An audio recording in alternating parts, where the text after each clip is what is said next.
அனைவருக்கும் காலை வணக்கம்.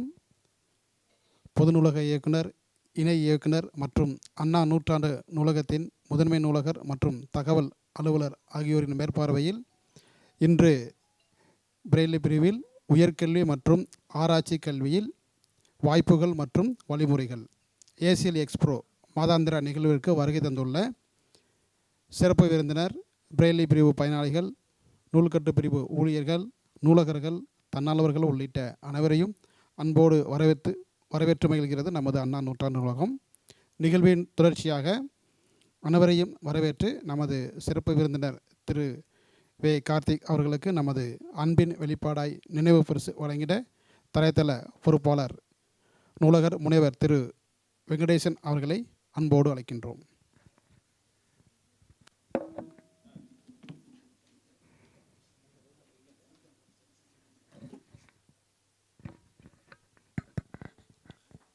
இன்று உயர்கல்வி மற்றும் ஆராய்ச்சி கல்வி வாய்ப்புகள் மற்றும் வழிமுறைகள் பற்றி நம்மிடையே உரையாற்ற வந்திருக்கும் நம்முடைய இளவல் கார்த்திக் அவர்களே மற்றும் இலக்கிய திருவிழாவா, இளைஞர் இலக்கிய திருவிழாவா, செந்தமிழ் சிற்பிகள் அரங்கம் வேலை தொடர்பான வேலைகளா மற்றும் புன்மாலை பொழுதா, எந்த பணியானாலும் அதில் சீர்தூக்கி திறமையாக ஒருங்கிணைக்கும் நமது நூலகர் திரு மணிகண்டன் அவர்களே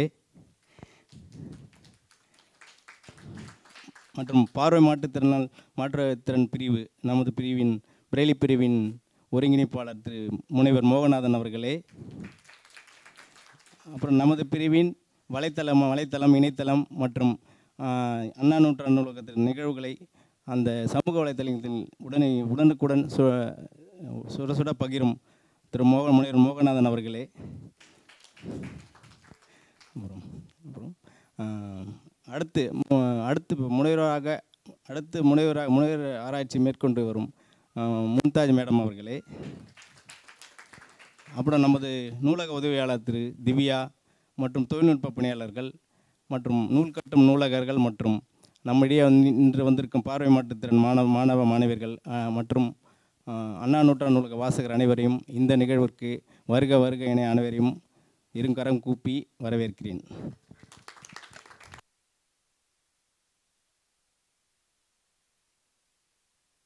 நினைவு பரிசு வழங்கின நமது தள பொறுப்பாளர் முனைவர் திரு வே வெங்கடேசன் அவர்கள் அன்போடு அழைக்கிறேன். M N Venkatesan sir.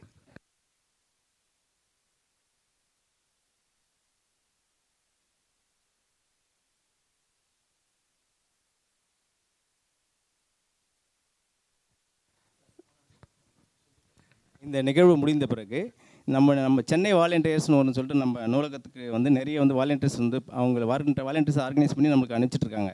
நம்மளோட சப்போர்ட்டுக்காக நம்மளோட நூலகத்தில் இருக்கிற வேலைகளை பகிர்ந்து வேலை செய்கிறதுக்காக அவங்க நிறைய பேர் அனுப்பிச்சிட்ருக்காங்க மாணவ மாணவிகளை. அந்த சென்னை வாலண்டியர்ஸ் இப்போது பார்வை மாற்றுத்திறன் மாணவிகளுக்காக பார்வை மாற்றுத்திறனுடைய மாணவிகளுக்கு மட்டும் அது உமன் சக்தி கிட்டுன்னு சொல்லிட்டு ஒரு சின்ன பேக் வித் நாப்கின், அதில் கொஞ்சம் அவங்களுக்கு கொஞ்சம் அந்த மெட்டீரியல்ஸ் இருக்கும். அந்த கிட்டு மட்டும் அவங்களுக்கு மட்டும் நம்மளுக்கு ப்ரொவைட் பண்ணியிருக்கிறாங்க. ஒரு சில மாணவிகளுக்கு மட்டும்தான் அந்த கிட்டுன்னு சொல்லியிருக்கிறாங்க. அவங்களுக்கு மட்டும் நம்ம இந்த நிகழ்வு முடிந்த பிறகு அந்த கிட்டு எல்லாருக்கும் அந்த பார்வை மாற்றுத்திறன் மாணவிகளுக்கு வழங்கப்படும். நன்றி சார். நிகழ்வின் தொடர்ச்சியாக திரு வே கார்த்திக் அவர்களை அவைக்கு அறிமுகம் செய்திட அண்ணா நூற்றாண்டு நூலகத்தின் நூலகர் திருமதி ஹெச் மும்தாஜ் பேகம் அவர்களை அன்போடு அழைக்கிறோம். முனைவர் கார்த்திக் வே அவர்களின் சிறு அறிமுகம். இன்றைய நமது சிறப்பாளர் வே கார்த்திக் அவர்களை இந்த அவைக்கு அறிமுகம் செய்வதில் பெருமை கொள்கிறது அண்ணா நூற்றாண்டு நூலகம். வே கார்த்திக் அவர்கள் நந்தனம் அரசு கலைக்கல்லூரியில் முனைவர் பட்ட ஆய்வாளராக பணியாற்றுகிறார். பல்கலைக்கழக மானியக் குழுவின் தேசிய தகுதி தேர்வில் தேர்ச்சி பெற்று உதவி பேராசிரியர் பணிக்கு தகுதி பெற்றுள்ளார். இவர் சாலமன் பாப்பையா அவர்களின் அணிந்துரையுடன் வெளியான நம்பிக்கை முழக்கம் நூலில் சிறப்பு பள்ளிகளின் தேவைகளும் சீர்திருத்தங்களும் என்ற தலைப்பில் கட்டுரை எழுதியுள்ளார். அதேபோல் ஓதம் பன்னாட்டு மின்னிதழில் பார்வை மாற்றுத்திறனாளிகளின் விளையாட்டுத்துறை ஒரு பார்வை என்ற தலைப்பிலும் கட்டுரை எழுதியுள்ளார். 10க்கும் மேற்பட்ட ஆய்வு கட்டுரைகளை தேசிய பன்னாட்டு ஆய்வு இதழ்களிலும் கருத்தரங்களிலும் சமர்ப்பித்துள்ளார். தமிழ் பணிக்காக 2023ஆம் ஆண்டு புதுச்சேரி அம்மையப்பர் அறக்கட்டளையால் மாணவ தமிழ் செம்மல் விருதும், 2024ஆம் ஆண்டு பாரதியார் பற்றாளர் மாநாட்டில் தமிழ் சுடர் விருதும் பெற்றுள்ளார். மேலும் சென்னை செந்தமிழ் மன்றம் இவரது இலக்கண புலமைக்காக இலக்கண சுடர் விருது வழங்கி சிறப்பித்துள்ளது. இவரது ஆய்வு மற்றும் தமிழ் பணிகள் தொடர்ந்து வளர அண்ணா நூற்றாண்டு நூலகம் சார்பாக வாழ்த்துக்களை தெரிவித்துக் கொள்கிறோம். உங்கள் அனைவரையும் வரவேற்கிறேன். நன்றி. நன்றி மேடம். தொடர்ந்து உயர்கல்வி மற்றும் ஆராய்ச்சி கல்வியில் வாய்ப்புகள் மற்றும் வழிமுறைகள் என்ற தலைப்பில் உரையாற்ற திரு வே. கார்த்திக் அவர்களை அன்போடு அழைக்கிறோம்.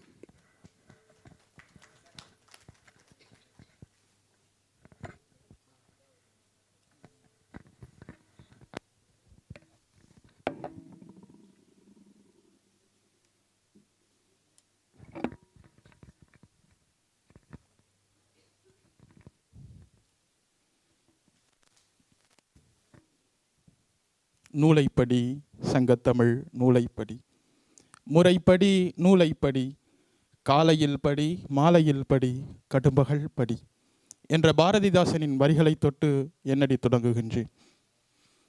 நூலகத்தின் தலைமை நூலகர் உள்ளிட்ட உயர் அதிகாரிகளுக்கு முதற்கண் வணக்கம்.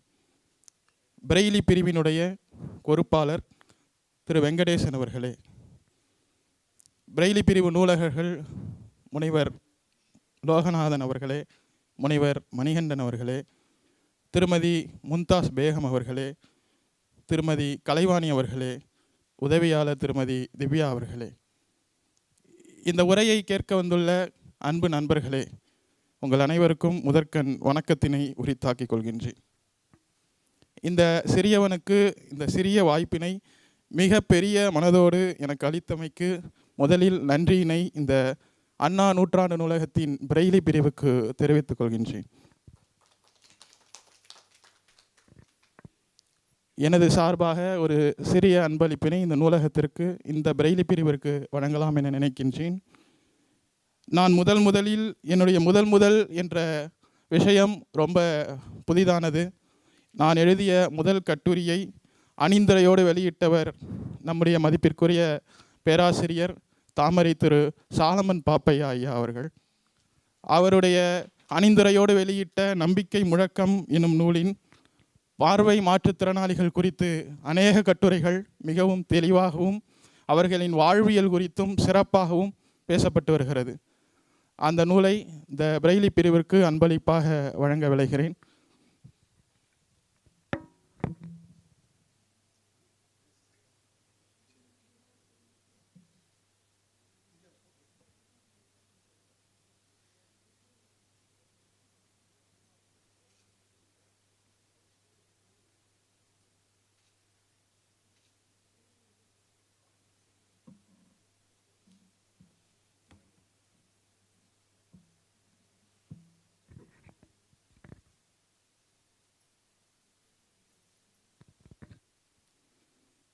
ஓகே, நான் சரி, மைக் வேணுமா? ஓகே, சரி, ஓகே, வீடியோ ரெக்கார்ட் ஆகுதான், மைக்கே யூஸ் பண்ணிக்கலாம்.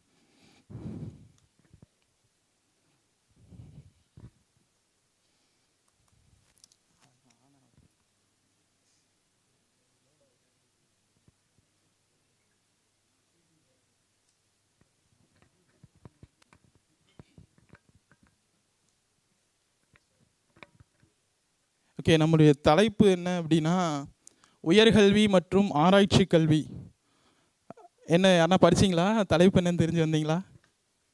உயர்கல்வி மற்றும் ஆராய்ச்சி கல்வியின் வாய்ப்புகளும் வழிமுறைகளும். இங்கே உயர்கல்வி அப்படின்னு பேசுகிற போது நான் இந்த காலத்தில் பேசணும்னு எடுத்த தலைப்பு என்ன அப்படின்னா, முதுகலை கல்வியை உயர்கல்வியாக வச்சுக்கலாம், அப்போ தான் ஆராய்ச்சி கல்வி அடுத்த ஸ்டெப்பு அப்படின்ற மாதிரி இருக்கலாம். ஆனால் ஒரு அடிப்படையிலேருந்து நம்ம போகணும், ஒரு அடிப்படையிலேருந்து தெரிஞ்சுக்கிட்டா தான் ஒரு முழுமையான புரிதல் உங்களுக்கு இருக்கும். அப்படின்றதுனால கல்வியிலேருந்தே போகலாம். நான் ஒரு தமிழ் சார்ந்த அந்த பின்புலத்துலேருந்து வந்ததுனால நிறைய தமிழை மேற்கோள் காட்டுவேன், யாரும் தவறாக எடுத்துக்க வேணாம். ஸோ அதனால் முதல்ல கல்வி அப்படின்றத விஷயத்தை இந்த தமிழ் வரும் சமூகம் ஈராயிரம் ஆண்டுகளாகவே தூக்கி பிடிச்சிக்கிட்டே இருக்குது. இந்த கல்வி மட்டும்தான் ஒரு மனுஷனை உயர்த்தும் அப்படின்றதுல ஒவ்வொருத்தரும் ஒரு கருத்தை சொல்லிக்கிட்டே இருக்காங்க. அதில் தொடங்கின நம்ம திருவள்ளுவர் தான் என்ன சொல்லியிருக்கார்? திருவள்ளுவர் கல்வியில் குறள் எதுனா, கல்வி அதிகாரத்தில் 400வது குறள்,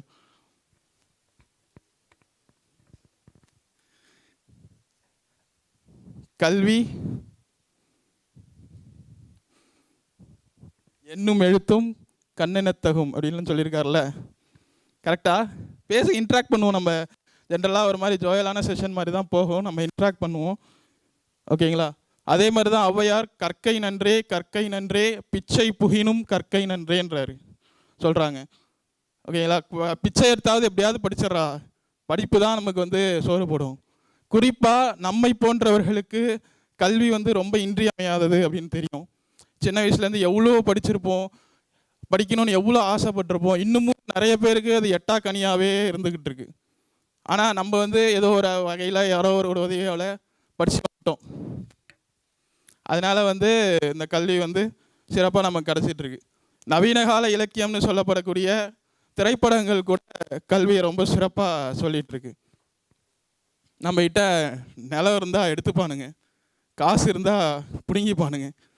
இப்போ மட்டும் நம்மகிட்ட இருந்து யாராலையும் எடுத்துக்க முடியாதுடா அப்படின்னு அசுரன் படத்தில் ஒரு வசனம் வரும்.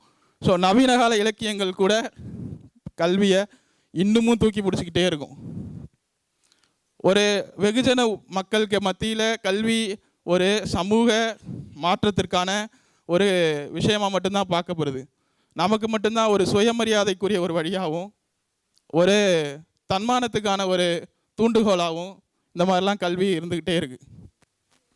இந்த கல்வி எவ்வளோ அவசியம் அப்படின்றத நமக்கு தெரியும். ஸோ அதனால் முதல்ல தொடக்க கல்வியை முடிச்சுட்டு மிகச்சிறப்பாக இளங்கலை கல்வியோ இல்லை கல்வியை முடிச்சுட்டு வந்தவங்க எல்லாருக்கும் வாழ்த்துக்கள். இதிலேருந்து நம்மளுடைய திறமையை எப்படி கல்வியின் வாயிலாக வெளிப்படுத்தலாம் அப்படின்றத தெரியப்படுத்தணும். சரி, ஓகே. இப்போ கல்வியோட அவசியத்தை பார்த்துட்டோம். இதுக்கு அடுத்து ஒரு ஸ்டெப், இதை வந்து நம்ம ஒரு எக்ஸாம்பிளோட பார்ப்போம். ஒரு கட்டிடத்தை எடுத்துப்போம். கட்டிடத்துக்கு அஸ்திவாரம் போடுறது அப்படின்றது வந்து நம்முடைய கல்வி, பள்ளி படிப்பு. ஸோ அந்த அஸ்திவாரத்துக்கு அப்புறம் அந்த அஸ்திவாரத்தை ஸ்ட்ராங் பண்ணுற அந்த அஸ்திவாரத்துக்கு வந்து நம்ம இளங்கலை கல்வியை அடிச்சுப்போம். அப்புறம் அஸ்திவாரத்துக்கு அப்புறம் அதை அழகுற அந்த பில்டிங்கை கட்டுறதுக்கு தான் நம்முடைய முதுகலை கல்வியும் ஆராய்ச்சி கல்வியும் அப்படின்னு வச்சுக்கிட்டோம். அப்படின்னா நம்ம அஸ்திவாரத்துக்கான வேலையெல்லாம் பண்ணி முடிச்சுட்டு வந்துட்டோம். ஸ்கூலிங்லாம் முடிச்சாச்சு. இங்கே இருக்க எல்லாருமே ஸ்கூலிங் முடிச்சாச்சுல, ஸ்கூலிங்லாம் முடிச்சுட்டு வந்தாச்சு. ஸோ அதுக்கப்புறம் இப்போ வந்து நம்ம இளங்கலை கல்வியை தேர்ந்தெடுக்கிறோம். இங்கே நமக்கு ஒரு மிகப்பெரிய சிக்கல் என்ன அப்படின்னா, எல்லா மாணவர்கள் போலவே நமக்கும் 12ஆம் முடிச்சுட்டு வரும்போது ஒரு தெளிவான புரிதல் நம்ம எதை எடுக்க போகிறோம் அப்படின்றதுல இருக்காது. நம்முடைய சுற்றி இருக்கிற சூழலோ, நமக்கு சுற்றி இருக்கிற நண்பர்களோ, மூத்தவர்களோ அப்படின்ற மாதிரி இருக்கும். ஸோ இப்படி சூழல்கள் இருக்கும்போது ரொம்ப கஷ்டமாக நமக்கு மூத்தவர்கள் என்ன சொல்கிறாங்களோ அந்த துறையை மட்டுமே தேர்ந்தெடுத்துட்டு வந்துடுறோம். குறிப்பாக கலை சார்ந்த துறைகள், வரலாறு, தமிழ் இலக்கியம், ஆங்கில இலக்கியம், இந்த மாதிரி. அதுக்கப்புறம் நமக்கு எப்படி போகிறதுன்ற வழி தெரியல. அப்படின்னும் போது தான் இங்கே மிகப்பெரிய ஒரு அறிவு சிக்கல் ஏற்படுது. நமக்கான வழிகாட்டுதல் கொடுக்கக்கூடிய அந்த வழிகாட்டுகள் ஆள்கள் இல்லை அப்படின்ற இது வந்து இப்போ நமக்கு மட்டும்தான் இருக்கான்னு கேட்டால் இல்லை, பொது சமூகத்துலேயும் இருக்குது. அதுக்கான ஒரு வெளிப்பாடு தான் இந்த டாக்டர் ஆகிறதும் இன்ஜினியர் ஆகிறதும். பொண்ணாக இருந்தால் டாக்டரு, பையனாக இருந்தால் இன்ஜினியரிங். ஸோ இந்த சிக்கல் பொது சமூகத்துலேயும் இருக்குது, நம் சார்ந்த சமூகத்துலேயும் ரொம்ப அதிகமாக இருக்குது. இந்த சிக்கலை எப்படி களையலாம் அப்படின்னு யோசிக்கும் போது நமக்கான புரிதல் நம்ம ஸ்கூல் படிக்கும் போதே நமக்கு இருக்கணும். நம்ம மேலே ஒரு தெளிவான நம்ம என்ன பண்ண போகிறோம் அப்படின்ற ஒரு ஐடியா நமக்கு இருக்கணும். இந்த சிக்கலை அது மூலயமா கலைஞ்சிடலாம். ஸோ அப்படி கலையும் போது நம்ம சார்ந்த பல விதமான கல்வி சார்ந்த விஷயங்களை நாமே பூர்த்தி செஞ்சுக்கிட்டோம் அப்படின்னா மிகப்பெரிய இடத்துக்கு நம்ம வந்துடலாம். ஸோ இளங்கலை கல்வியில் முதல்ல துறையை தேர்ந்தெடுக்கிறதுல இருந்து அதை முடிச்சுட்டு எந்தவித அரியருமே இல்லாமல் முடிச்சுட்டு வர வரைக்கும் நம்மளுடைய ஈடுபாடு இருந்தால் மட்டும்தான் அந்த கல்வியை எளிமையாக முடிச்சுட்டு வர முடியும், நமக்கு ஏற்ற மாதிரி பிடிக்க முடியும். சரி இவ்வளோ பேசுறியடா நீ ஏன் தமிழ் எடுத்த அப்படின்னா அந்த சிக்கல் என்னையும் விட்டு வைக்கல. அதே மாதிரி தான் மூத்தவர்கள் சொன்னாங்க, அவங்க சொன்னாங்கன்ட்டு தமிழ் லிட்ரேச்சர் எடுத்தேன். அதே மாதிரி பிடிச்சும் தான் எடுத்தேன். தமிழை பிடிச்சிக்கமாக எடுக்கல, பிடிச்சும் தான் எடுத்தேன். இப்போ அதே இதில் முதுகலை வரைக்கும் முடித்து ஆய்வாளராகவும் வந்து நின்றுட்டேன். இன்னும் ஒரே ஒரு இதுதான், முதுமுனைவர் ஆய்வாளர் மட்டும்தான் மேட்சும் இருக்குது என் தமிழில். ஸோ அதையும் கூடிய சீக்கிரம் முடிக்கலாம்னு நம்புகிறேன். பார்ப்போம், அது பொருளாதார சூழல் அந்த மாதிரியான விஷயங்கள்லாம் இருக்குது. ஸோ அந்த மாதிரி பார்க்கும்போது தமிழ் அப்படின்றது வந்து, இந்த கல்வின்றது வந்து முதுகலை கல்வியில், இளங்கலை கல்வியில் ரொம்ப கஷ்டமான ஒரு சிக்கலை நமக்கு உருவாக்குது, எந்த துறையை தேர்ந்தெடுக்கிறது அப்படின்றது. ஸோ இந்த எந்த துறையை தேர்ந்தெடுக்கலாம் அப்படின்னா, நீங்கள் பள்ளியில் இந்த 11ஆம் வகுப்பு 12ஆம் வகுப்பில் குரூப் எடுத்திருப்பீங்க. இந்த குரூப்லேயே நீங்கள் வந்து இந்த இளங்கலை கல்வியை என்ன தேர்ந்தெடுக்கலாம்னு யோசிக்கணும். அப்போ யோசிக்கும் போது நீங்கள் ஒரு வேளை உங்களுக்கு கம்ப்யூட்டர் மேலே நாலேஜ் இருக்குது அப்படின்னா ஈஸியாக கம்ப்யூட்டர் சயின்ஸ் போகலாம் டிபார்ட்மெண்ட்டுக்கு. அதே மாதிரி நீங்கள் ஒரு கணிதம் துறையில் இன்ட்ரெஸ்ட் இருக்குது அப்படின்னா மேக்ஸ் டிபார்ட்மெண்ட் போகலாம். நமக்கான அந்த சூழல், தடையற்ற சூழல் எல்லா துறைகள்லையும் இருக்குது. ஆனால் நமக்கு தான் அது தெரியறதே இல்லை. ஸோ இந்த தடையற்ற சூழலை நம்ம தான் உடைக்கணுமே தவிர நமக்காக வேற ஒருத்தர் வந்து அதை உடைப்பாங்க அப்படின்றத நம்ம நம்பவே முடியாது, நம்பவும் கூடாது. ஸோ இப்படி அந்த சிக்கலை தகர்த்ததுக்கு அப்புறம் எப்படி படிக்கிறோம் அப்படின்ற ஒரு விஷயம். ஒரு கல்வியை திறன்பட கசடர கற்க அப்படின்னு சொல்லுவாங்க. ஒரு விஷயத்தை எப்படி கற்கணும் அப்படின்னா கசடு அற கற்கணும். தப்பு இல்லாமல் நியாயமாக நம்ம மனசாட்சிக்கு உட்பட்டு, நம்ம ஒரு 10 வரி படிக்கிறோன்னா அது நம்ம மனசுக்கு புரிஞ்சிருச்சா, நமக்கு புரியலன்னா திருப்பி படிப்போம், எவனும் நம்மளை திட்ட போகிறது இல்லை அப்படின்ற மாதிரி படிச்சிட்டோம் அப்படின்னா கிளாஸில் நடத்தும் போதே புரிஞ்சிடும். நான் இப்போ அவ்வப்போது யூஜி ஸ்டூடெண்ட்ஸ்க்கு கிளாஸ் எடுக்க போகிறது உண்டு. ஒருத்தர் கூட கிளாஸில் கவனிக்க மாட்டான். எக்ஸாம் டைமில் வந்து ஈஸியாக கொஸ்டின் கொடுங்க சார், ஒரு 10 கொஸ்டின் கொடுங்க, நாங்கள் அதை படிச்சுட்டு வந்துடுறோன்னுவாங்க.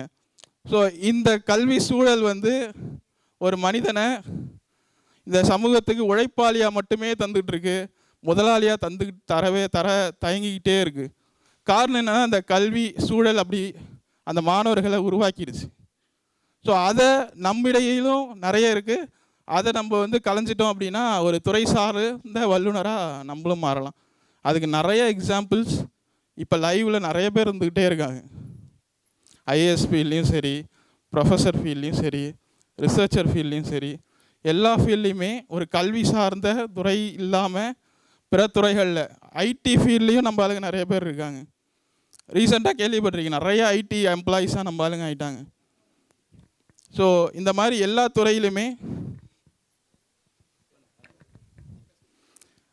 துறையிலுமே நம்மை சார்ந்தவர்கள் வாழ்ந்துக்கிட்டே இருக்காங்க. அது காரணம் என்னன்னா அவங்களுடைய சரியான தேர்ந்தெடுப்பு, துறையை சரியான முறையில் தேர்ந்தெடுத்து பண்ணது தான். இந்த நிகழ்விற்கு வருகை தந்திருக்கக்கூடிய அண்ணா நூற்றாண்டு நூலகத்தின் தகவல் அலுவலர் மற்றும் நூலகர் மற்றும் தகவல் அலுவலர் முனைவர் கார்த்திகேயன் அவர்களையும், நூலகர் மற்றும் தகவல் அலுவலர் லக்ஷ்மி மேடம் அவர்களையும், அண்ணா நூற்றாண்டு நூலகத்தின் பிரைல் பிரிவின் ஆலோசகர் திரு சங்கர் அவர்களையும் நிகழ்வுக்கு வருக வருக என அன்போடு வரவேற்று மகிழ்கிறோம். தொடர்ந்து கார்த்தி அவர்கள். ஸோ இப்படி இளங்கலை கல்வியை கடக்க முயற்சி பண்ணிக்கிட்டு இருக்கோம். ஸோ இந்த இளங்கலை கல்வியை நம்ம கடந்துக்கிட்டே இருக்கும்போது நம்ம மேலே இருக்க நம்பிக்கையை நம்ம விதைச்சிட்டோம் அப்படின்னா நமக்கு நம்மை சார்ந்தவர்கள் மூலயமா உதவிகள் வந்துக்கிட்டே இருக்கும். நீங்கள் இங்கே உதவியை தேடி போகவே தேவையில்லை, உங்களை தேடி பல உதவிகள் வந்துக்கிட்டே இருக்கும். இதை எதிர்பார்த்து நம்ம போய் நம்ம தான் கஷ்டப்பட்டு ஒரு விஷயத்த வாங்கணுன்னே இந்த சமூகம் நம்மளை அப்படி விட்டவே கிடையாது எந்த நேரத்துலையுமே. சரிங்களா? ஸோ இப்போ நம்ம வந்து ஸ்ட்ராங்காக ஒரு டிபார்ட்மெண்ட்டை செலக்ட் பண்ணிட்டோம். அந்த டிபார்ட்மெண்ட்டில் நம்மளுடைய ஆளுமைக்கு உட்பட்டு நம்ம நிறைய விஷயத்த கற்றுக்கிட்டோம். இப்போ அடுத்தது அரசு சார்ந்த உதவித்தொகைகள் அப்படின்னு யோசித்தோம் அப்படின்னா, இளங்கலை கல்வியில் உங்களுக்கு அரசு சார்ந்து உங்களுக்கு மட்டுமே ஃபெலோஷிப்பாக உங்களுடைய தேவையை பூர்த்தி செய்கிறதுக்கு ஒரு ஆண்டுக்கு 12,000 கொடுக்குறாங்க. அதுக்கப்புறம் உங்களுடைய உதவியாளருக்கு 6,000 ரூபா கொடுக்குறாங்க. அதுக்கப்புறம் சென்ட்ரல் கவர்மெண்ட் ஆஃப் இந்தியா அவங்க வந்து 25,000லேருந்து 30,000 உங்களுக்கு ஃபெலோஷிப்ஸ் தந்துகிட்டு இருக்காங்க. இது உங்களுடைய கல்வி தேவையை பூர்த்தி செய்யக்கூடிய, அடிப்படை தேவையை பூர்த்தி செய்யக்கூடிய ஏதுவான ஒன்று தான். இதுக்கு மீறி உங்களுக்கு நடந்துடாது, இதுக்கு குறைச்சலாகவும் உங்களுக்கு நடக்காது. இல்லை, இதை வந்து நம்ம பயன்படுத்தணும். இதை பயன்படுத்தி நம்மளுக்கான கல்வி தேவையை, கல்வி உபகரணங்கள் நமக்கு எதனா தேவைன்னா வாங்கிக்கலாம். இது மாதிரி கல்வி சார்ந்த புத்தகங்களை வாங்கி அதை ஆவணப்படுத்திக்கலாம். இந்த மாதிரியான விஷயங்களை பண்ணிக்கலாம். அதே மாதிரி உதவி உபகரணங்கள், அரசு சார்பில் நமக்கு கிடைக்கப்படக்கூடிய உதவி உபகரணங்களில் சொல்லணும் அப்படின்னா, இப்போ ரீசெண்டாக ஆர்பிட் ரீடர் நம்ம லைப்ரரியிலே கூட இருக்குதுன்னு நினைக்கிறது. So orbit reader, mobile phone, அப்புறம் வந்து வேறு என்ன தராங்க, டேபு, அப்புறம் கல்வி சார்ந்து டேசி பிளேயர். ஸோ இது மாதிரியான செயல்பாடுகளை அரசு நமக்கு தடை இல்லாமல் செஞ்சுக்கிட்டே இருக்குது. உங்களுக்கு தேவைன்னும் போது போய் கேட்டிங்க அப்படின்னா அதை அப்ளை பண்ணி வாங்கி கொடுத்துட்றாங்க. ஸோ இதையும் நம்மளுடைய கல்வி சார்ந்த செயல்பாடுகளுக்கு யூஸ் பண்ணிக்கணும். இதை யூஸ் பண்ணிவிட்டு நம்மளுடைய அறிவை வச்சும் இளங்கலை கல்வியை அழகாக முடிச்சுட்டு வந்துடலாம். ஒரு 3 ஆண்டுக்குள்ளே நீங்கள் எந்த துறையை தேர்ந்தெடுக்கிறீங்களோ அந்த துறைக்கு ஏற்ற அந்த ஆண்டுகளுக்குள்ளே முடிச்சுட்டு வந்துடலாம். நான் சொன்னேன்ல, இந்த வேரியஸ் ஃபீல்டு, அதை நிறைய பேர் இப்போ முயற்சி பண்ணிக்கிட்டு இருக்கோம். ஒரு 10 ஆண்டுகளுக்கு முன்னாடி எல்லாரும் போய் ஒரே பாதையில் பயணிச்சுக்கிட்டே இருந்தோம். இப்போ அந்த மாதிரியான நிலை இல்லை. இப்போ நிறைய பேர் வந்து நிறைய துறையை தேர்ந்தெடுக்க ஆரம்பிச்சிட்டோம். ஸோ அப்படின்னும் போது இப்போ இங்கே இருக்கிற நிறைய பேர் நூல் கட்டுநர்களாக இருக்கீங்கன்னு நினைக்கிறேன். ஸோ அவர்கள் கரஸில் ஒரு சில டிபார்ட்மெண்ட்ஸை போட்டு உங்களுடைய அறிவை விரிவுபடுத்திக்கலாம். இங்கே கரஸுன்றது வந்து நம்மளை ஒரு ஆராய்ச்சிக்கு உட்படுத்துது. என்ன அப்படின்னா, நம்ம படிக்கிறோமா அப்படின்றது தான். ஸோ நம்ம படித்தோம் அப்படின்னா நம்ம நாலேஜ் வளரப்போகுது. நம்மளை அவங்க பாஸ் பண்ணி விடுறதுனால அவங்களுக்கும் எந்த பிரயோஜனமும் இல்லை, நமக்கும் எந்த பிரயோஜனமும் இல்லை. நம்மளுடைய அறிவை நம்ம வளர்த்துக்கிட்டோம் அப்படின்றது தான் இந்த கரஸில் இருக்கிற ஒரு விஷயம். நம்ம கற்றுக்கணும்னு நினச்சோன்னா போய் படிக்கலாம் அப்படின்றது தான். ஸோ அந்த மாதிரியான செயல்பாடுகளை செஞ்சு ஒரு புதிய துறையை தேர்ந்தெடுத்து உங்கள் அறிவை விசாலப்படுத்திக்கோங்க. இங்கே அறிவை விசாலப்படுத்துறதுக்காக தான் இளங்கலை கல்வியில் அலைட் சப்ஜெக்ட்ஸ்னு ஒரு சில விஷயம் வைப்பாங்க. இப்போ என்னுடைய இளங்கலை கல்வியில் எனக்கு அலைடில் வந்து காட்சி ஊடகத்துறை, விஸ்காம், அங்கே வந்து இது ஸ்கிரிப்ட் ரைட்டிங், மூவி ஸ்கிரிப்ட் ரைட்டிங்கிற ஒரு பேப்பரை வச்சாங்க. இதுக்கும் தமிழுக்கும் என்ன சம்மந்தம் அப்படின்னு கேட்டால், எழுதுறது மட்டும்தான், தமிழில் எழுதுறது மட்டும்தான் சம்மந்தம். திரைப்படத்துறையில் போய் தமிழ் படித்தவங்க இருக்கிறாங்க. ஆனால் வந்து இந்த துறைக்கும் தமிழ் பாட ரீதியான சம்பந்தம் இல்லை. ஆனால் இந்த அறிவையும் தமிழ் படித்தவங்க படிச்சுக்கணும், இந்த அறிவையும் ஆங்கிலம் படித்தவங்க படிச்சுக்கணும், தெரிஞ்சுக்கணும் அப்படின்றதுக்காக தான் இந்த அலைட் சப்ஜெக்ட்ஸ்னு வைக்கிறாங்க. இந்த சப்ஜெக்ட்ஸை சும்மா கிரெடிட்டுக்காக 2 கிரெடிட்காக இதை போய் முடிச்சுட்டு வந்தேன் அப்படின்னு இல்லாமல் இதையும் தெரிஞ்சுக்கிட்டோம் அப்படின்னா ஒரு விசாலமான பார்வை நமக்கு இளங்கலை கல்வியிலேயே வந்துடும். அப்படி வரும்போது நமக்கு ரொம்ப யூஸ்ஃபுல்லாக நம்முடைய முதுகலை கல்விக்கு அது இருக்கும். அதேமாதிரி நம்ம தேர்ந்தெடுக்கக்கூடிய முறை, நம்ம யூஜி முடிச்சுட்டு வேலைக்கு போக போகிறோமா, இல்லை பிஜி முடிச்சுட்டு வேலைக்கு போக போகிறோமா, இல்லை பிஹெச்டி முடிச்சுட்டு வேலைக்கு போக போகிறோமா அப்படின்றத நம்ம மனசுக்குள்ளே சின்ன வயசுலேருந்தே கணக்கு போட்டுக்கிட்டே வரணும். நம்ம என்ன பண்ண போகிறோம் அப்படின்ற ஆழமான புரிதல் நம்மளை பற்றி நமக்கு மட்டும்தான் இருக்கும். வேறு யாரோ உங்களோட மூத்தவர்களோ வீட்டில் இருக்கவங்களோ சொல்லி உங்களுக்கு அதை புகுத்த முடியாது. புகுத்தினாலும் அது உங்களுக்கு எடுபடாது மனசுக்குள்ளே. ஸோ அதனால் உங்களை பற்றின ஆழமான புரிதலோட ஒரு இளங்கலை கல்வியோ முதுகலை கல்வியோ நிறைவு செய்யுங்க. ஸோ இப்படி முதுகலை கல்விக்கு நம்ம அப்படியே வந்துட்டோம், யூஜியை முடிச்சிட்டோம். சரி, இதுக்கப்புறம் வேலைக்கு போகிறவங்க போகலாம். ஆனால் இங்கே இளங்கலை கல்வியோட பணிக்கு போகிறவங்களுடைய எண்ணிக்கை சமகாலத்தில் நம் சார்ந்தவர்களில் குறிப்பாக சொல்கிறேன், பார்வை குறைபாடுடைய மாற்றுத்திறனாளிகளுடைய சமூகத்தில் இந்த காலகட்டத்தில் இளங்கலை கல்வியை முடிச்சுட்டு பணி வாய்ப்புக்கு போகிற சதவீதம் கொஞ்சம் அதிகமாக இருக்குது. இது ஒரு காலகட்டத்தில் சிக்கலாக மாற வாய்ப்பு இருக்குது. ஸோ நம்மளுடைய முழு முதல் வாழ்வையே தீர்மானிக்க போகிறது கல்வி தான். நமக்கு அதுக்கான அந்த கல்வியை நமக்கான அந்த வயசு இருக்கும் போதே படிச்சுக்கிட்டோம் அப்படின்னா எந்த காலத்துலேயும் அந்த கல்வி நமக்கு உதவும் அப்படின்றத ஞாபகத்தில் வச்சுட்டு அடுத்து நம்ம என்ன போகிறோன்ற அது வேணால் உங்கள் டிசிஷன் தான். நீங்கள் வேலைக்கு போகிறதுனால போகலாம், உங்கள் குடும்பத்தோட சூழல், உங்களுடைய அந்த மனநிலை, அதெல்லாம் பொறுத்து தான் அது வந்து அமையும். அப்படி அமையும் போது ஸோ அந்த முடிவை எடுங்க. பட் கொஞ்சம் ஆழமாக யோசித்து, 1க்கு 1000 முறை யோசிச்சுட்டு இதோட நம்ம எஜுகேஷனை விட்டு அவுட் ஆகலாமா, இல்லை இன்னும் போகலாமா, நம்மளோட நாலேஜ் எப்படி இருக்குது, நம்ம இன்னும் வளர்த்துக்கணுமா இந்த ஃபீல்டில் அப்படின்றதெல்லாம் யோசித்து முடிவெடுங்க. ஸோ முதுகலை கல்விக்கு போயாச்சு. இப்போ முதுகலை கல்வியில் என்ன இருக்கும் அப்படின்னா, நீங்கள் யூஜியில் படித்த சப்ஜெக்டையே வேறு ஆங்கிளில் வேறு மாதிரி வேறு ப்ரொஃபஸர்ஸ் வந்து எடுப்பாங்க. நீங்கள் யூஜியில் ஒரு சப்ஜெக்டை, இப்போ எக்ஸாம்பிளுக்கு சொல்கிறேன், நான் முதல்ல சொல்லிட்டேன், நான் தமிழ் சூழல்லேருந்து வந்ததுனால தமிழை தான் எக்ஸாம்பிளுக்கு எடுத்துக்கிறேன். நீங்கள் வந்து உங்களோட சப்ஜெக்ட்ஸை மனசுக்குள்ளே புகுத்தி பாருங்கள். இப்போ நான் தமிழ் இலக்கிய வரலாறுன்னு ஒரு சப்ஜெக்ட் படிக்கிறேன்னு வச்சுக்கோங்களேன். அதை யூஜியில் வந்து எப்படின்னா, ஒரு இப்போ திருக்குறள் எடுத்துக்கிட்டு திருக்குறளில் இன்ட்ரோவை சொல்லி கொடுத்துட்டு ஒரு 2 அதிகாரத்தை படிக்க வச்சு யூஜியில் முடிஞ்சிடும். பிஜியில் வந்துட்டுன்னு வச்சுக்கோங்களேன், அதே திருக்குறளை திருவள்ளுவருக்கு திருவள்ளுவர்னு ஏன் பேர் வந்துச்சு, திருக்குறளுக்கு ஏன் திருக்குறள்னு பேர் வந்துச்சு, ஏன் 1330 குறள் தான் எழுதினார், 1331 குறள் ஏன் எழுதலை, அவருக்கு குறள் இல்லையா, இல்லை செத்து போயிட்டாரா அப்படின்ற அந்த ஆராய்ச்சி திறனை உங்கள் முதுகுலையிலேயே திணிப்பாங்க. அதுதான் உங்களுடைய ஆராய்ச்சி கல்விக்கான அடிப்படை. முதுகலையில் ஒரு விஷயத்த, ஏற்கனவே தெரிஞ்ச விஷயத்த வேறு மாதிரியான ஒரு ஆங்கிளில் நீங்கள் பார்ப்பீங்க, வேறு மாதிரியான ஆங்கிளில் உங்களுக்கு சொல்லி தருவாங்க. அப்போ தான் நீங்கள் வந்து அதை கற்றுக்க முடியும் அப்படின்றதுனால. ஸோ இப்படி படிக்கும் போது இந்த முதுகலை கல்வியிலையும் நீங்கள் ஆழமாக நம்ப வேண்டியது, நமக்கு இது புரியுதா, நமக்கு இது தெரியுதா, நம்ம இதை புரிஞ்சுக்கிட்டோமா, இதை மட்டும்தான் கடைசி வரைக்கும் நம்ம யோசிச்சுக்கிட்டே இருக்கணும். நம்ம இதை தெரிஞ்சுக்கிட்டோம் அப்படின்னா தான் அந்த கல்வி நமக்கு உதவும். நம்ம அதை தெரிஞ்சிக்கல அப்படின்னா அந்த கல்வி நமக்கு வந்து எத்தனை வருஷம் படித்தாலும் அது வந்து உதவாது. அப்படி உதவாத நிலையில்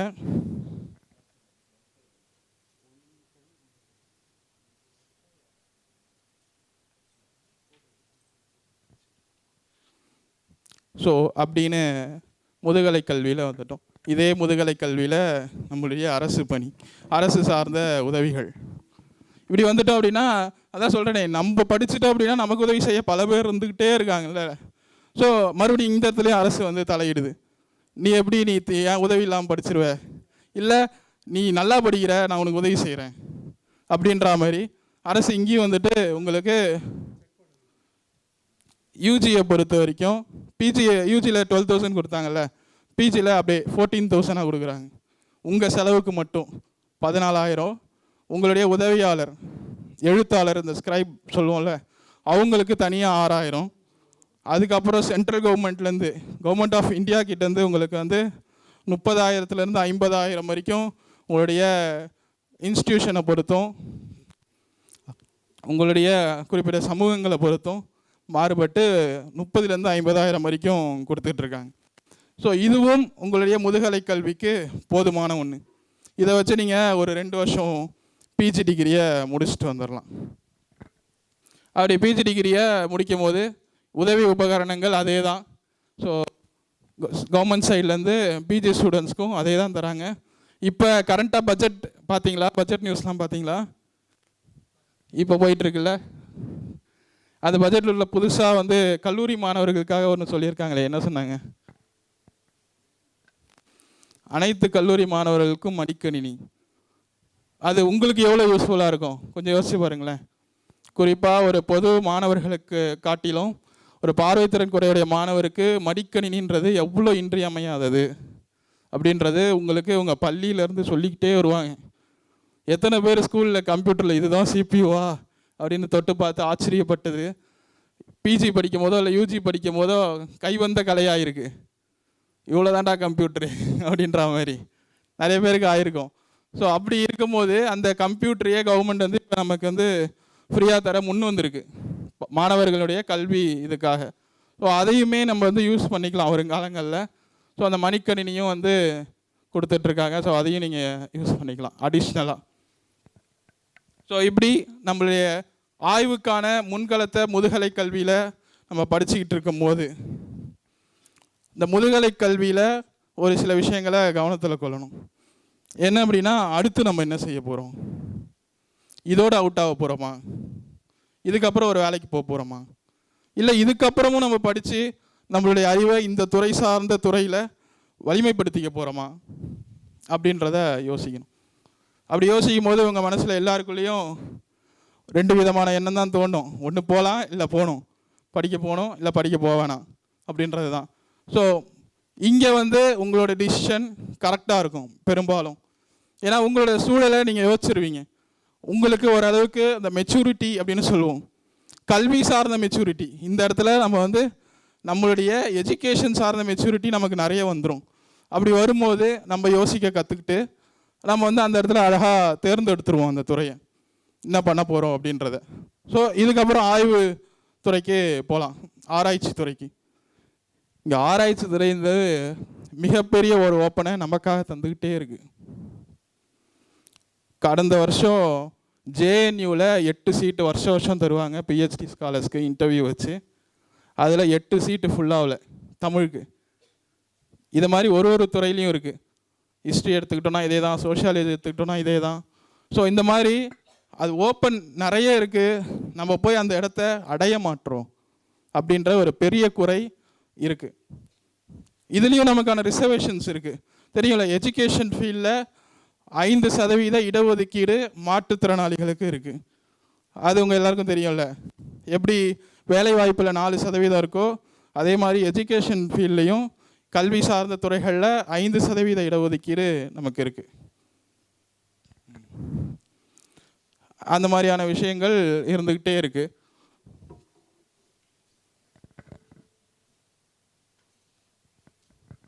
ஒரு நிமிஷம்.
ஓகே.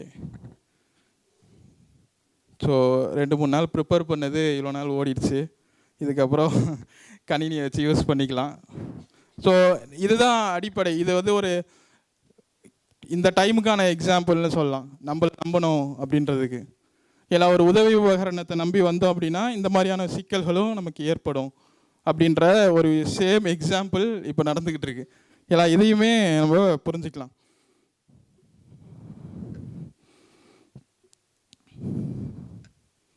ஸோ இப்படி நம்ம ஆராய்ச்சி கல்விக்கிட்ட வந்துக்கிட்டே இருக்கோம். இப்படி வந்துக்கிட்டே இருக்கும்போது ஆராய்ச்சி கல்வியோட அடிப்படை தெரியும் உங்களுக்கு. ஒரு விஷயத்தை எடுத்துக்கிட்டோம், அந்த விஷயத்த பல ஆங்கிளில் நம்ம வந்து பார்த்துக்கிட்டே வரணும். நம்மளுடைய வியூவை வைக்கணும். நம்ம வியூ மற்றவங்க சொல்கிறதோட ஒத்து போதான்னு பார்க்கணும். மற்றவங்க சொல்கிறதோட ஒத்து போகலை அப்படின்னா ஏன் ஒத்து போகலை, இல்லை அப்போ அவங்க தப்பா நம்ம தப்பா அப்படின்றத புரிஞ்சுக்கணும். இதுதான் அதோட அடிப்படை.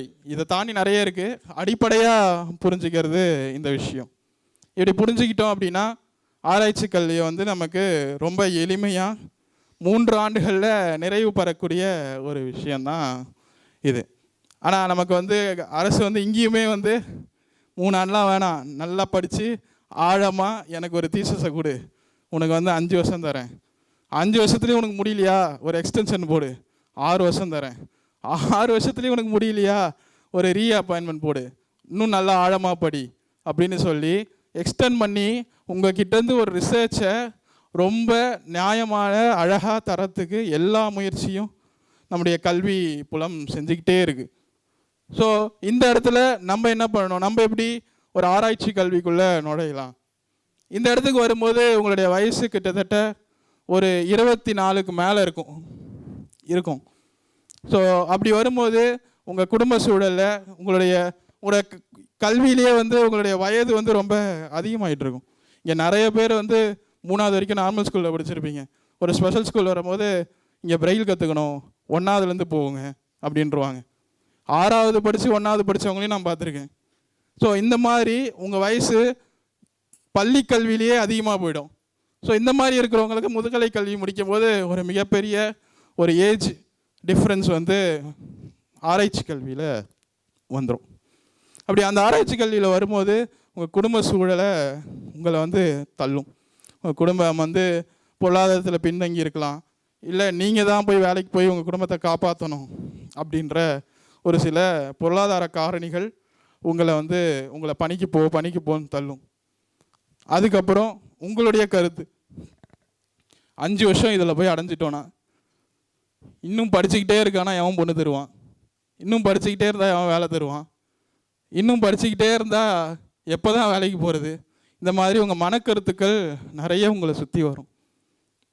அப்படி வந்துக்கிட்டே இருக்கும்போது ஒரே ஒரு விஷயந்தான், இதில் ஜெயிச்சிட்டோன்னா அவ்வளோதான், அடுத்து மேலே தான் போய் உட்கார போகிறோம் அப்படின்ற எண்ணத்தை வச்சுக்கிட்டு ஆராய்ச்சி கல்விகிட்ட நுழைஞ்சிட்டிங்க அப்படின்னா ஒரு மாறுபட்ட உலகத்தை, ஒரு மாறுபட்ட சமூகத்தை நீங்கள் படைப்பீங்க.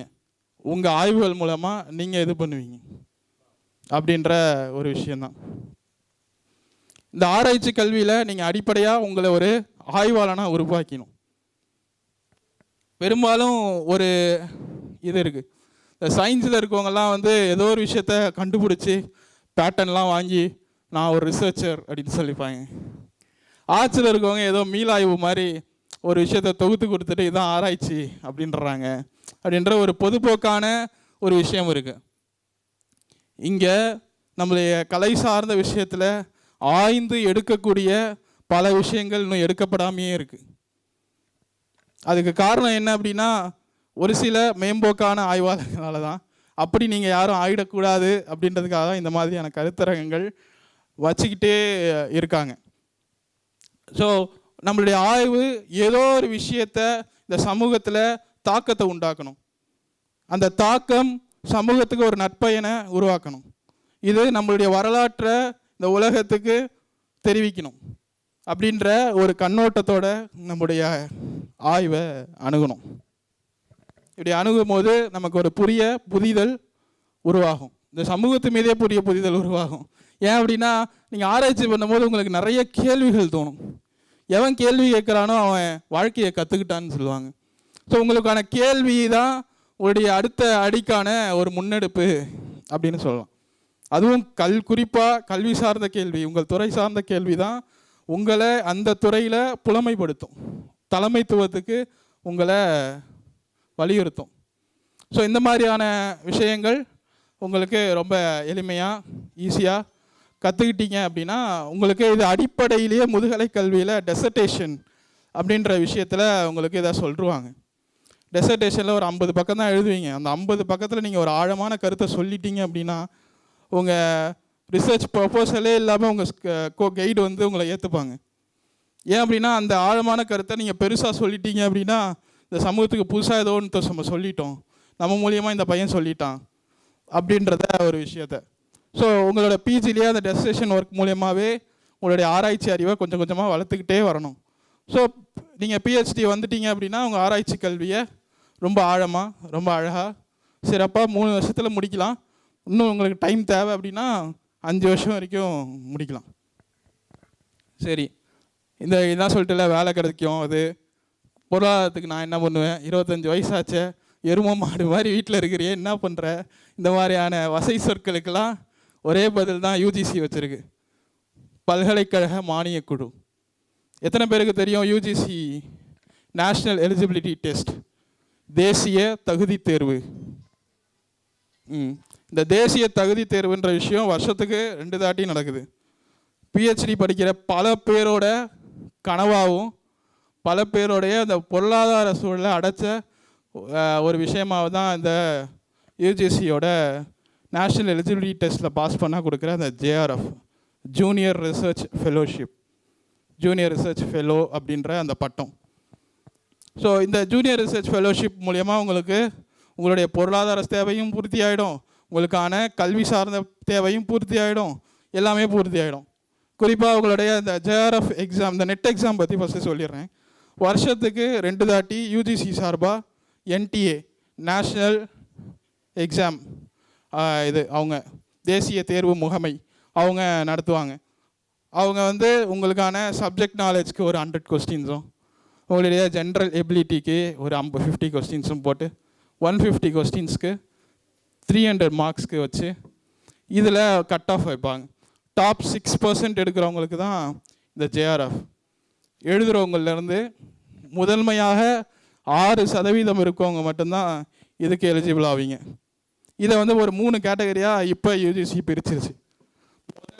அதிகமாக மதிப்பெண் எடுக்கிறவங்க ஜேஆர்எஃப் கேட்டகரியில் வருவாங்க.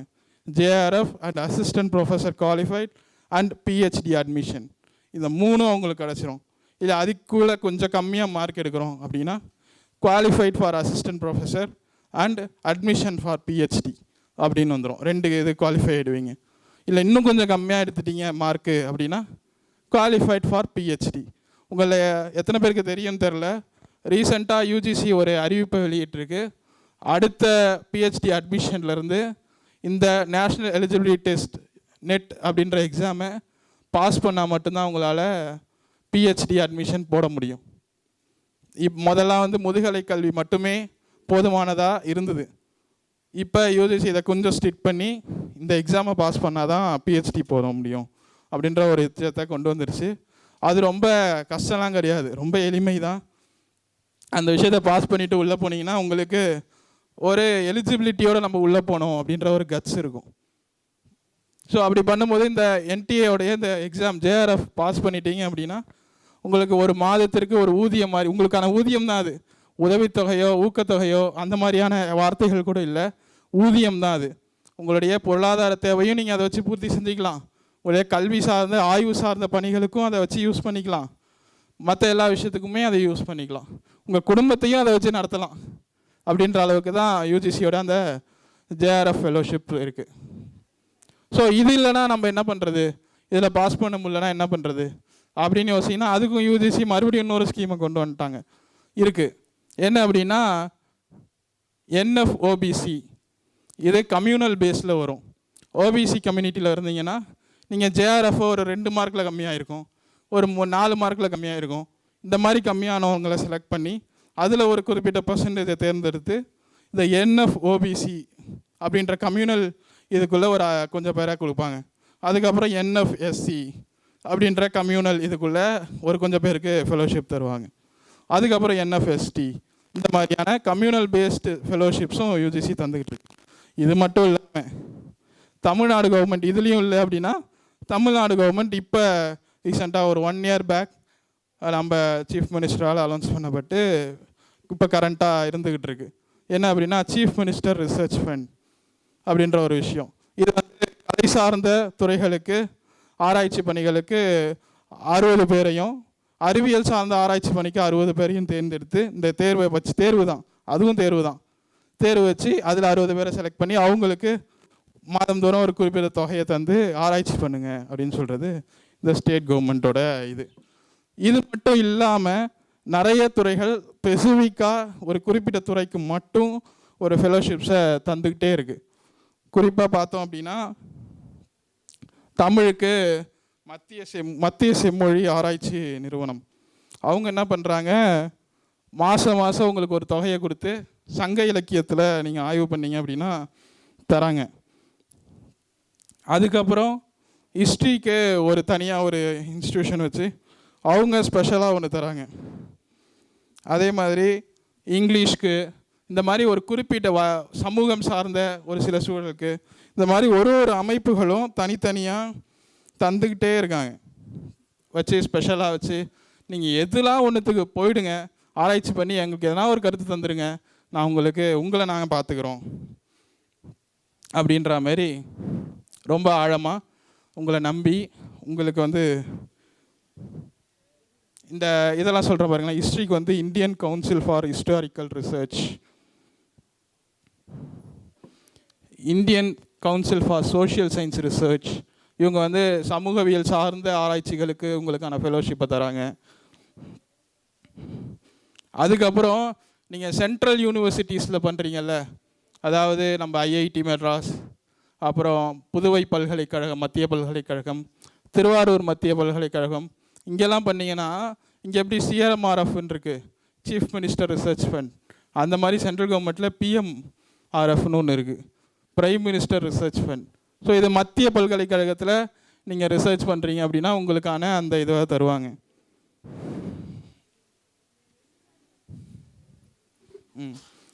இந்த மாதிரியான ஃபெலோஷிப்ஸ் வந்து உங்களுக்கு வந்து பெரிய அளவில் உங்களுக்கு உதவிக்கிட்டே இருக்குது. இது வந்து உங்களுக்கு வந்து ஒரு தடையற்ற சூழலை உங்களுடைய ஆராய்ச்சி பண்ணுறதுக்கு உதவும். ஏன்னா தெரியல, நமக்கு பல பேருக்கு வந்து எக்கனாமிக்கலாக ரொம்ப கஷ்டப்பட்டுக்கிட்டு இருப்போம். ஸோ இந்த மாதிரி எக்கனாமிக்கலாக நமக்கு உதவிட்டோம் அப்படின்னா வேறு என்ன கஷ்டம் இருக்க போகுது நமக்கு படிக்கிறதுக்கு. அப்படின்றதுனால தான் ஆய்வில் இதை ஆழமாக இது பண்ணுறாங்க. ஸோ அப்படி பண்ணும்போது ஆராய்ச்சி பணியை ரொம்ப அழகாக தெளிவாக முடிச்சிடலாம். இப்படி முடிச்சிட்டோம் அப்படின்னா ஆராய்ச்சி பணி ரொம்ப அழகாக முடிச்சு முடியும். அதுக்கப்புறம் இப்போ கரண்ட் சினாரியோவுக்கு வருவோம். நியூ எஜுகேஷன் பாலிசி அப்பப்போ சர்ச்சைக்குள்ளாகிற தலைப்பு, சும்மா மேலோட்டமாக பார்த்துட்டு போயிடுவோம். ஸோ நியூ எஜுகேஷன் பாலிசி பற்றி படிச்சிருக்கீங்களா யாருன்னா? 2020 வந்துச்சு. அதாவது அதுக்கான வரைவுகள் சமர்ப்பிக்கப்பட்டது. இன்னும் அது பப்ளிஷ் ஆகலை. இருந்தாலும் கூட அது குறித்து அப்பப்போ சர்ச்சைகள் வந்துக்கிட்டே இருக்குது. ஸோ அதை பற்றி அடிப்படை தெரிஞ்சுக்கணும்ல. ஏன்னா அது எஜுகேஷன் ஃபீல்டில் இருக்குது. எஜுகேஷனை பற்றி படிச்சுட்டு இருக்க நமக்கு தெரியாமல் வேறு யாருக்கு தெரிஞ்சிக்க போகிறோம். ஸோ அதனால் முதுகலை கல்வியிலையும் ஆராய்ச்சி கல்வியிலையும் இந்த நியூ எஜுகேஷன் பாலிசியில் ஒரு சில சேஞ்சஸ்லாம் இருக்குது. அதில் கொண்டு வந்திருக்காங்க. அது அமலுக்கு வந்தால் அது உங்களுக்கும் அப்ளிக்கல் ஆகும். அமலுக்கு வரல அப்படின்னா அதை பற்றி நம்ம கவலைப்பட தேவையில்லை. ஸோ இருந்தாலும் அதை பற்றி நம்ம தெரிஞ்சுக்கிறதுல எந்த தப்பும் இல்லை. ஒரு அறிவை வளர்த்துக்கிறதுல எந்த தப்பும் இல்லை. ஸோ இந்த நியூ எஜுகேஷன் பாலிசி இந்த பட்டய படிப்புகள், பட்டப்படிப்புகள் இதெல்லாம் வந்து மேர்ஜ் பண்ணலாம். ஒரு பரந்துபட்ட ஒரு அறிவை மாணவர்களுக்கு கொடுக்கலாம் அப்படின்ற ஒரு நோக்கத்தோடு தராங்க. இதில் வந்து இந்த முதுகலை கல்வியும் இளங்கலை கல்வியும் மேர்ஜ் பண்ணி, இப்போ எப்படி லாலாம் வந்து 5 இயர்ஸ் படிக்கிறாங்க, அந்த மாதிரி மற்ற கல்வியும் கொண்டு வரலாம். நீ 5 இயர்ஸ் படிக்கணும்னா படி, 3 இயர்ஸ் படிக்கணும் படி. நீ 3 வருஷம் படிச்சின்னா உனக்கு வந்து இளங்கலை கல்வி பட்டம், 5 வருஷம் படிச்சுன்னா இளங்கலை முதுகலை பட்டம், 1 வருஷம் தான் படிச்சுன்னா பட்டய பட்டம், பட்டய படிப்புக்கான பட்டம். இந்த மாதிரியான பிரிவுகளை தந்துக்கிட்டு இருக்காங்க. இது மாதிரியான விஷயங்கள் வரலாம். ஸோ இதை தெரிஞ்சுக்கலாம் நம்ம, இது மாதிரிலாம் இருக்குது அப்படின்றதுனால. ஸோ அதுக்கப்புறம் இந்த எஜுகேஷன் பாலிசியில் கல்வி சார்ந்த விஷயங்களில் டிஃப்ரெண்ட்லி ஏபிள்டுக்கு ஒரு அக்சசபிலிட்டி கொண்டு வரும். இந்த அக்சசபிலிட்டி வந்து எல்லா கல்லூரிகள்லையும் ஒரு தடையற்ற சூழலை மாற்றுத்திறனாளிகளுக்கு கொண்டு வரணும் அப்படின்ற ஒரு விஷயத்தை வலியுறுத்துது. மாற்றுத்திறனாளிகளுக்கான பிரிவு 1.13 நினைக்கிறேன், பக்கம் சரியான ஞாபகம் இல்லை. அந்த பிடிஎஃப் கூகுளில் கிடைக்கிது, வாங்கி கூட நீங்கள் படிக்கலாம். ஸோ அந்த இடத்துல ஒரு தடையற்ற சூழலை மாற்றுத்திறனாளிகள் உருவாக்கி அவங்க அந்த கட்டிடத்துக்கு மட்டும் தடை இல்லாமல் வரக்கூடாது, கல்வியும் அவங்களுக்கு தடை இல்லாமல் கிடைக்கணும் அப்படின்ற ஒரு விஷயத்த அந்த இடத்துல வலியுறுத்தியிருக்காங்க. ஸோ இங்கே எல்லாமே கவர்மெண்ட் சைட்லேருந்து ஸ்பெஷலாக பண்ணிக்கிட்டே இருக்காங்க. நம்முடைய சமூகம் வளரணும், சமூகத்தில் இந்த கல்வி அறிவுன்றது வந்து 0 ஆகணும், அது பொது சமூகத்தில் இருக்கணும் அப்படின்றதோட குறிப்பாக மாற்றுத்திறனாளிகளுக்கு இந்த கல்வி அறிவு இல்லாமை அப்படின்றது 0 ஆகணும் அப்படின்னு அரசு சார்ந்த துறைகள் தீர்க்கமான முடிவெடுத்து பயணிச்சுக்கிட்டு வராங்க. ஸோ அதற்கு நம்ம சார்பாக அவங்களுக்கு ஒரு நன்றியை தெரிவிச்சுப்போம். அதே மாதிரி லாஸ்ட்டாக கொஞ்சம் டைம் தான் இருக்குது, ஒரு கதையோட நிறைவு செய்யலாம் அப்படின்னு நினைக்கிறேன். ஒரு புறா கதை, இது சின்னதாக, இது ஒரு 2 நாள் முன்னாடி தான் கேட்டேன். சரி, இதை உங்ககிட்ட பகிர்ந்துக்கிட்டா நல்லாயிருக்கும் அப்படின்னு நினைக்கிறேன். ஒரு மிகப்பெரிய ஒரு டூரிஸ்ட்டு என்ன பண்ணுறாரு, நிறைய இடத்துக்கு சுற்றுறவர், மலேசியா போயிட்டு சுற்றி பார்த்துக்கிட்டு இருக்காரு. அப்போ ஒரு புறாவை பார்க்குறாரு. யாருக்குன்னா தெரியுமா கதை? கேள்விப்பட்டிருக்கீங்களா? ஓகே. ஸோ மலேசியா போய் சுற்றி பார்த்துருக்கும் போது ஒரு புறாவை சேல் பண்ணிகிட்டு இருக்காங்க. அதை போய் பார்க்குறாரு. இந்த புறாவில் என்னப்பா ஸ்பெஷல்னு கேட்டால் அந்த புறாவுக்கு வந்து ஒரு 4 லாங்குவேஜ் தெரியும். இந்த புறாவுக்கு வந்து 4 லாங்குவேஜ் தெரியும் அப்படின்னு சொல்லி வியாபாரம் பண்ணிகிட்டு இருக்காங்க.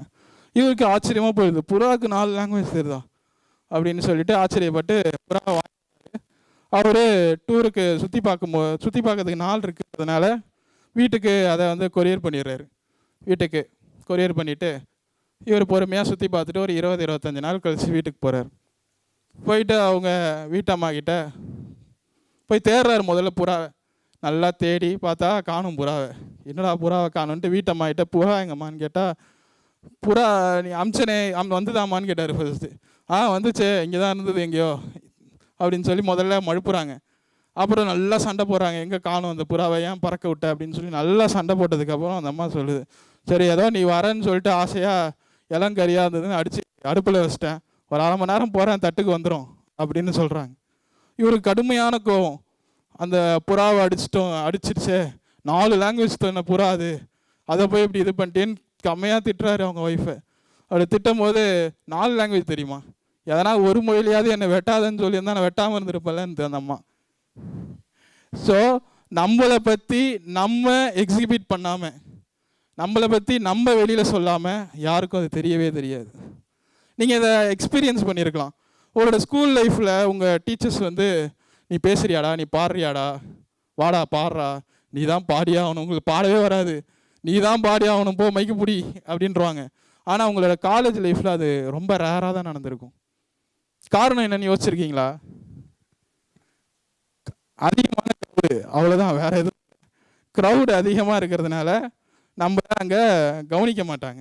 ஸோ இங்கே வந்து இது உங்களுக்கு மட்டும்தான் நடக்குமான்னு கேட்டால் இல்லை, எல்லா மாணவர்களுக்கும் இது நடக்கும். ஸோ எல்லா மாணவர்களும் தன்னை தான் நிரூபிச்சிக்கணும். எனக்கு இது தெரியும் அப்படின்றத நீங்கள் தெரியப்படுத்திக்கிட்டீங்கன்னா உங்களை அந்த இடத்த விட்டு யாராலையும் அப்புறப்படுத்தவே முடியாது. வேறு யாருன்னா வந்து தெரியாதவனை பாட வச்சா கூட, பாடுற அவன் இருக்கான், அவனை விட்டுட்டு பாடாதவனை பாட வைக்கிறீங்க அப்படின்ற பேச்சு வந்துடும். ஸோ அதனால அதுக்கு பயந்து உங்களை பாட வைப்பாங்க, பாட தெரிஞ்சவங்களை பாட வைப்பாங்க. இந்த மாதிரி உங்களை நீங்கள் எக்ஸிபிட் பண்ணிக்க கற்றுக்கோங்க. உங்களுக்கு தெரிஞ்ச விஷயத்த மற்றவங்களுக்கு தெரியப்படுத்துங்க. இதில் வந்து எந்த விதமான தப்பும் இல்லை. நிறைய பேர் சொல்லலாம், இது பந்தா பண்ணுற மாதிரி இருக்காது இருக்குமே, இல்லை சீன் போடுற மாதிரி இருக்குமேலாம். ஆனால் வந்து என்ன அப்படின்னா, உங்களுக்கு தெரிஞ்ச விஷயத்த நீங்கள் சொல்லாமல் வேறு யாருக்கும் தெரியாது. எனக்கு பேச தெரியுன்றதை நான் சொல்லாமல் இன்னொருத்தவங்களுக்கு எனக்கு பேச தெரியும் தெரியாது, இவன் யாராவது வந்து உட்காந்து போகிறான் அப்படின்ற மாதிரி தான் அவங்களுக்கு யோசிப்பாங்க. ஸோ தெரிஞ்சாதான் அவங்களுக்கு அந்த வாய்ப்பு கிடைக்கும், உங்களுக்கான அந்த வாய்ப்பு கிடைக்கும். அப்படி கிடைக்கும் போது அதை பயன்படுத்திக்கணும். எந்தவித யோசனையுமே இல்லாமல் அந்த விஷயத்தை பயன்படுத்திக்கணும். ஸோ உங்களுக்கான வாய்ப்பு எல்லா இடத்துலையும் திறந்துக்கிட்டே இருக்குது. அந்த வாய்ப்பை பயன்படுத்திக்கோங்க. பயன்படுத்தி நல்ல முறையில் இந்த வாழ்க்கையை முன்னெடுத்து கொண்டு போங்க. இந்த ஆராய்ச்சி பணி, கல்வி, உயர்படி, இந்த கல்வியெல்லாம் வந்து ஒரு அறிவு சார்ந்த செயல்பாடுகளுக்கு ஒரு முன்னெடுப்பு. இந்த முன்னெடுப்பை வச்சு நீங்கள் எப்படி முன்னேறுறீங்க அப்படின்றத பார்த்துக்கோங்க. ஸோ எங்களோட நிறைய பேரோட இளவல் தான், நான் ரொம்ப சின்ன பையன்தான். ஸோ உங்களை வாழ்த்துறேன்.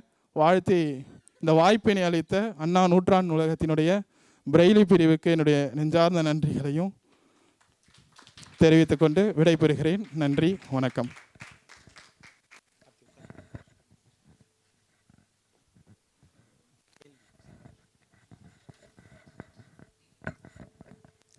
நன்றி கார்த்திக்.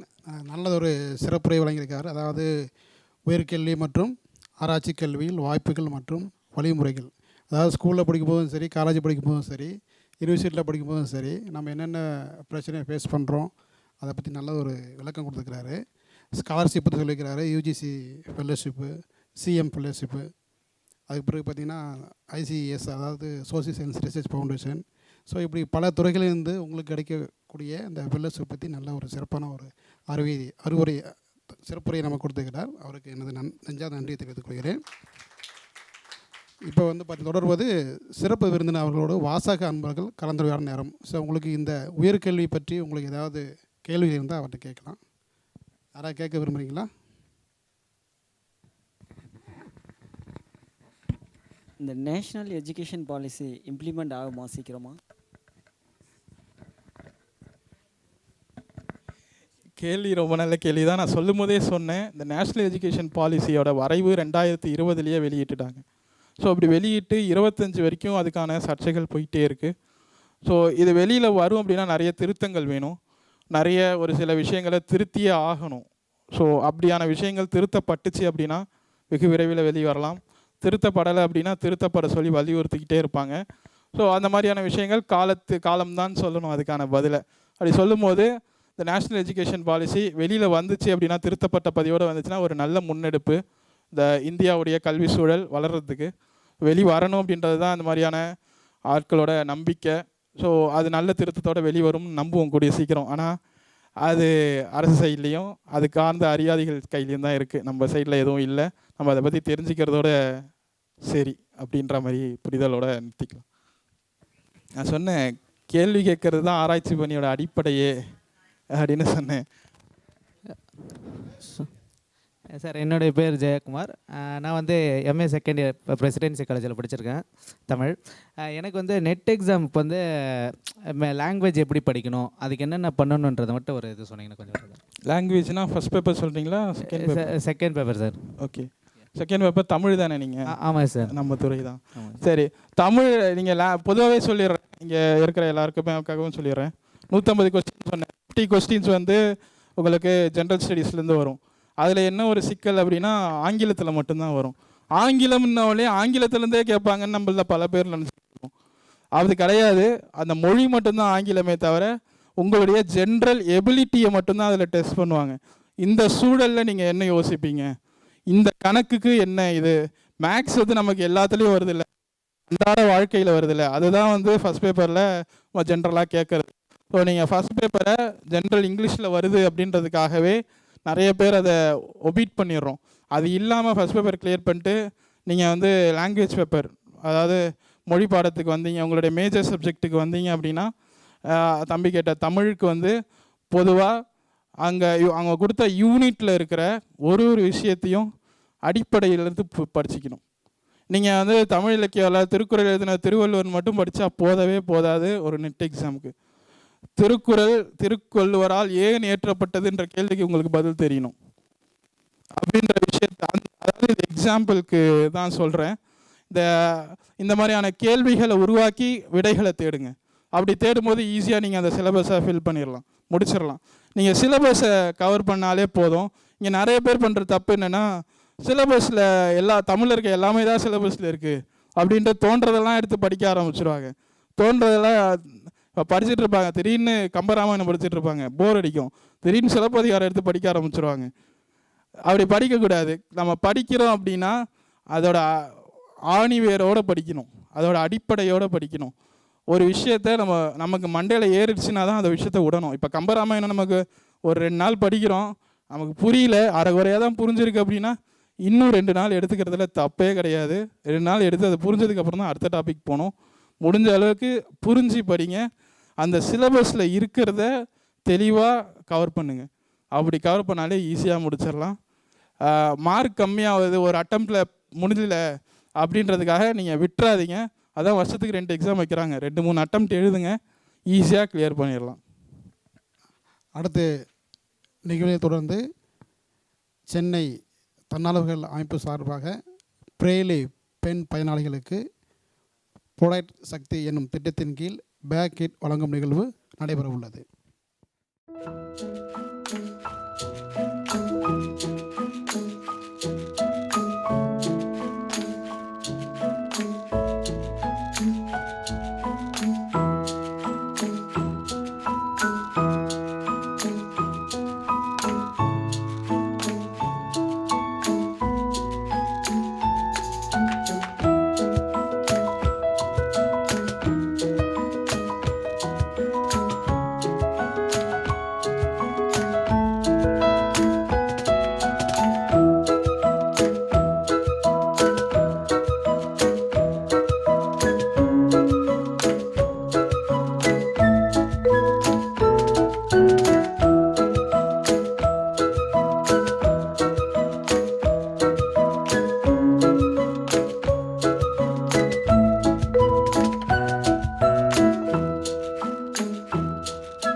நிகழ்வில் தொடர்ந்து நன்றி உரை.